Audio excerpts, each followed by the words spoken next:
Pernah nggak sih kepikiran pengen bebas finansial, tapi bingung mulainya gimana ya?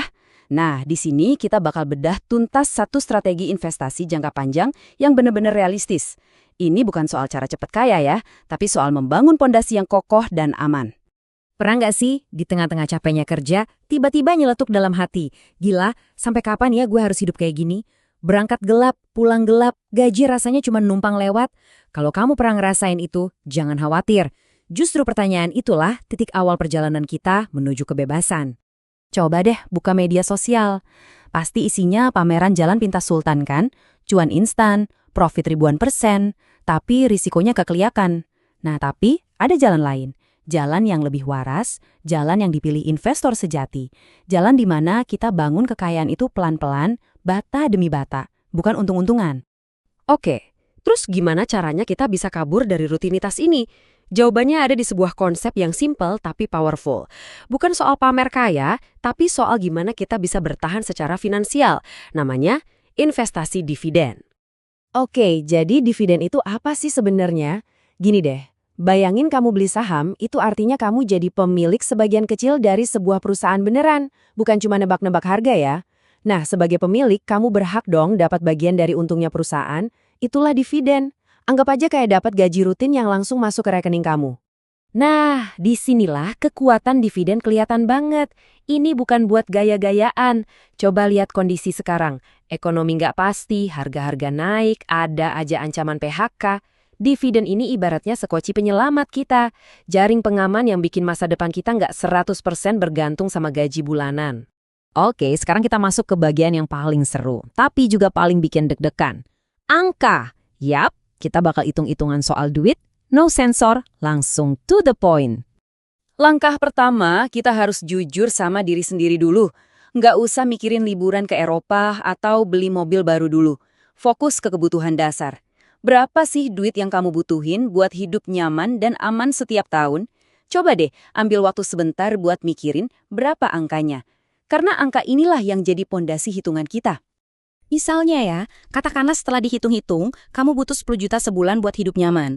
Artinya, dalam setahun, target pasif income kamu itu 120 juta rupiah. Ingat-ingat angka ini ya, ini goal kita. Nah, berikutnya kita perlu kenalan sama yang namanya dividen yield.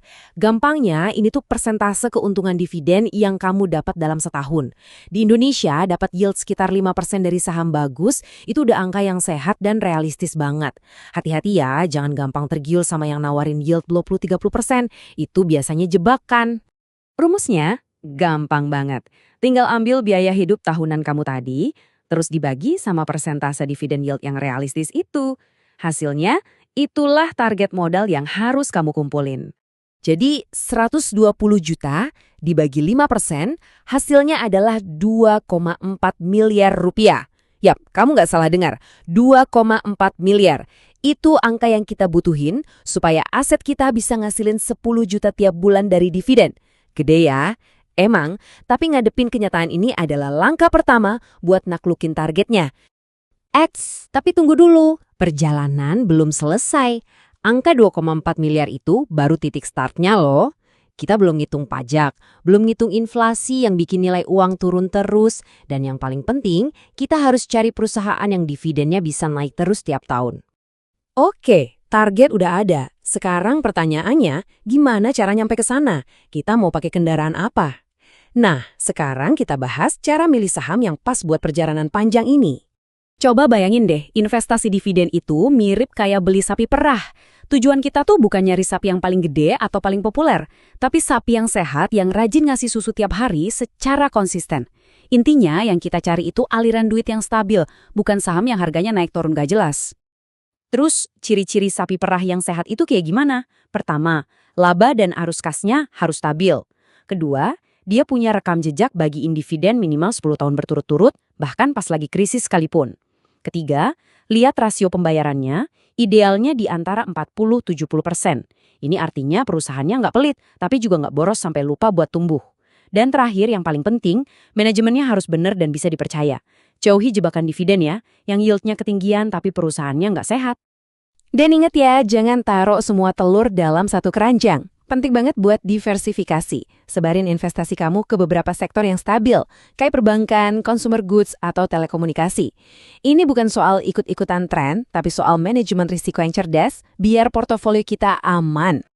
Oke, tujuan jelas, kendaraan udah tahu. Nah, sekarang kita masuk ke bagian paling berat dari semua ini. Bagian yang jarang banget diomongin orang. Maraton mental buat terus-terusan nabung dan investasi. Jujur, disinilah kebanyakan orang gagal. Ini realitanya ya, 5 tahun pertama itu bakal berasa kayak di neraka.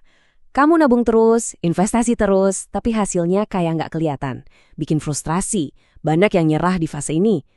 Tapi, kalau kamu bisa bertahan, disitulah keajaiban efek bola salju mulai bekerja. Pertumbuhannya bakal makin cepat. Kuncinya cuma satu, sabar.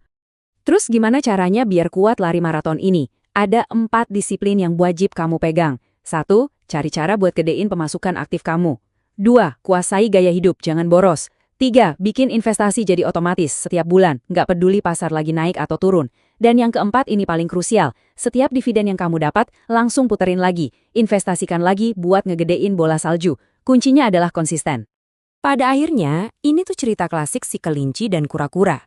Si kelinci lari kencang, ngejar cuan cepat, gampang FOMO, panik pas pasar merah, dan akhirnya kecapean sendiri. Sementara si kura-kura, jalannya pelan, konsisten, mungkin ngebosenin, tapi dia yang selalu sampai di garis finish. Pesannya jelas, dalam investasi, jadilah si kura-kura. Nah, setelah ngelewatin perjalanan yang panjang dan melelahkan ini, hadiahnya apa sih sebenarnya? Dan yang lebih penting lagi, langkah pertama apa yang bisa kamu ambil mulai hari ini juga? Percaya deh, tujuan akhirnya itu bukan soal angka 2,4 miliar di rekening. Bukan. Hadiah sebenarnya adalah sesuatu yang nggak bisa dibeli pakai uang. Kebebasan waktu. Coba bayangin, bisa bangun tidur tanpa alarm. Bisa kerja karena memang kamu suka, bukan karena terpaksa. Bisa punya waktu penuh buat keluarga dan orang yang kamu sayang. Itulah hadiah utamanya. Jadi, kalau kita simpulin, rencananya simple banget. Cuma 3 langkah. Pertama, gedein jarak antara pemasukan dan pengeluaran kamu. Kedua, pakai jarak itu buat beli aset bagus secara rutin. Ketiga, semua hasil dari aset itu puterin lagi. Udah, itu aja. Ulangi terus, dan kamu udah ada di jalan yang benar menuju kebebasan. Kamu nggak perlu nunggu gaji naik atau punya modal jutaan buat mulai. Pelajaran terbaik itu datangnya dari praktek langsung. Jadi pertanyaannya sekarang bukan lagi kapan mulai, tapi mulai dengan apa. Saham bagus pertama apa yang bakal jadi komitmen awal kamu untuk membangun masa depan? Ingat, langkah pertama itulah yang paling menentukan.